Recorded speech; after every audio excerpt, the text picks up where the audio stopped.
Releasing a demo for one of the most anticipated games of all time is a guaranteed way to boost sales.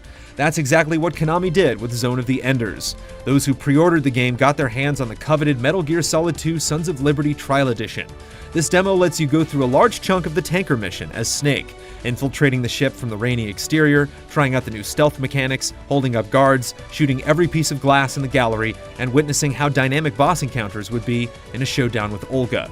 It's the type of demo you replay countless times to explore every nook and cranny because you just can't get enough.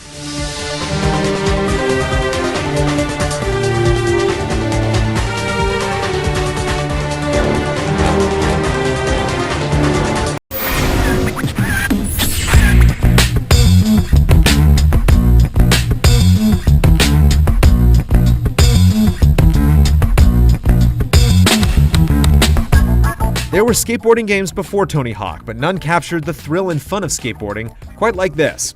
Taking place in the Chicago skate park, players are given a few minutes to skate around and explore all the rails and ramps. A classic environment gives the player lots of freedom to skate how they want to skate. With a huge number of tricks and combinations possible, you can potentially stay in Chicago for hours, perfecting your skills.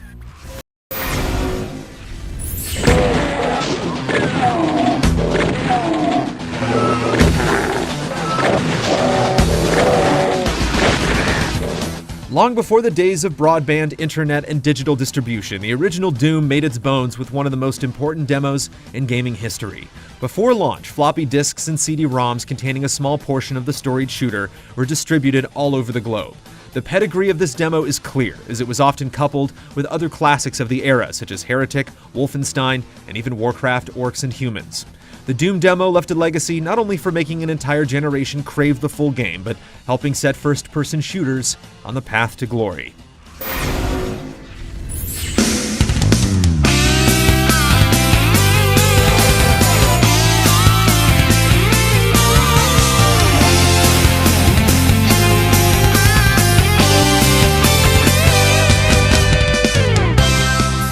Sonic Adventure is not a game that's held up particularly well, but the demo filled us with immense hope.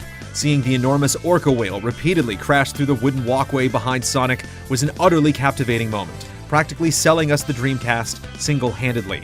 Nothing in the previous generation of consoles could compete with the sheer spectacle on display.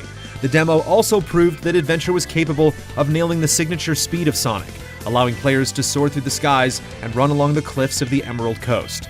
At the time, it felt like Sonic and Sega had a bold, prosperous future ahead of them, a sensation that hasn't been recaptured in exactly the same way since.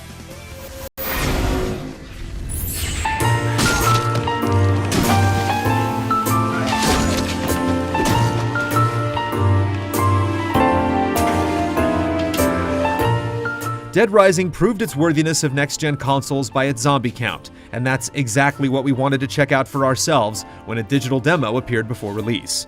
Locked into one section of the mall, you can get your hands on anything that's not nailed down, and slug your way through an endlessly respawning chorus of undead. Almost everyone with an Xbox 360 got infected, speed-running the game's clock and digging for Easter eggs. It worked so well, Dead Rising 2 released their pre-launch content as a standalone prequel, again, teasing the freedom to come.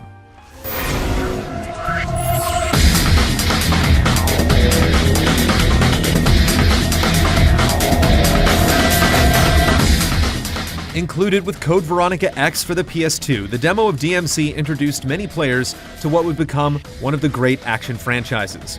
When hopping through the demo for the first time, we weren't sure if it was trying to be a Resident Evil or a Castlevania game, but we quickly realized it was something special.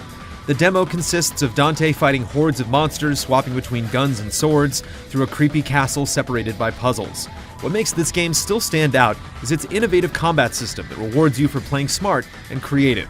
It sells the final product while leaving you craving more demon slaying.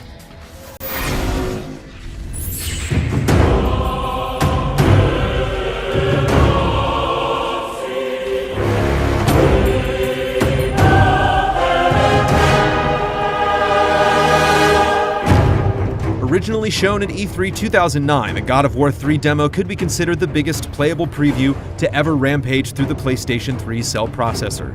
After being put seamlessly into the action straight from the title screen, we find ourselves amidst a bloody scourge on the slopes of Mount Olympus. The fallen Spartan god displays a flurry of new mechanics, weapons, and features throughout the ascent, before finally decapitating Helios, Lord of the Sun, with his bare hands. He then uses Helios like a flashlight, commencing an all-out attack on gods and titans alike. The scale of this one still gives us chills, and an overwhelming urge to kill every Greek god that gets in our way.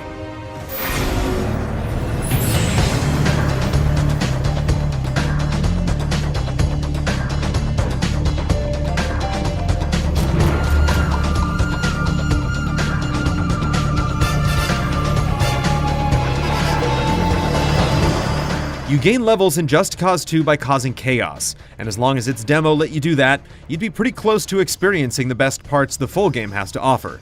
This demo put the franchise on the map for many, offering hundreds of activities to investigate, more than most demos ever achieve. The only negative was that some players found themselves content just playing the free version of Just Cause 2, and who can really blame them?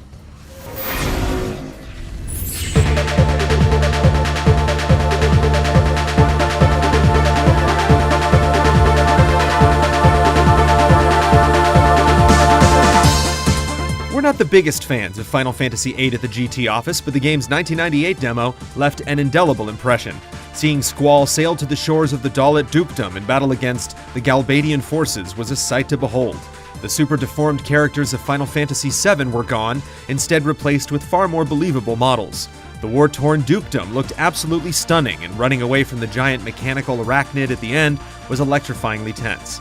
It was the kind of demo that had our minds running wild with possibilities, making the crawl to the game's February 1999 release date almost unbearable.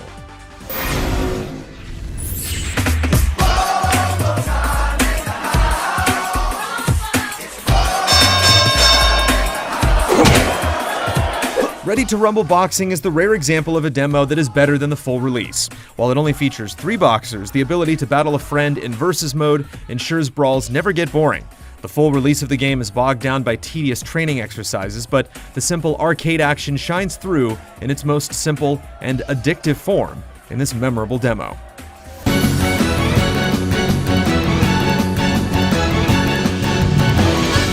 We love game trailers, but sometimes you actually have to play a game to understand it. If you're giving someone a slice of your game, where do you make the cuts? Thinking of the greatest glimpses we've ever gotten of games we've since played and put back on the shelf, the ranking was often determined based on where the developers chose to start and stop. We avoided purchased games, so Dead Rising K0 and Gran Turismo Prologue are in a different category. These were pure bonuses, sometimes more valuable than the games they were packaged with.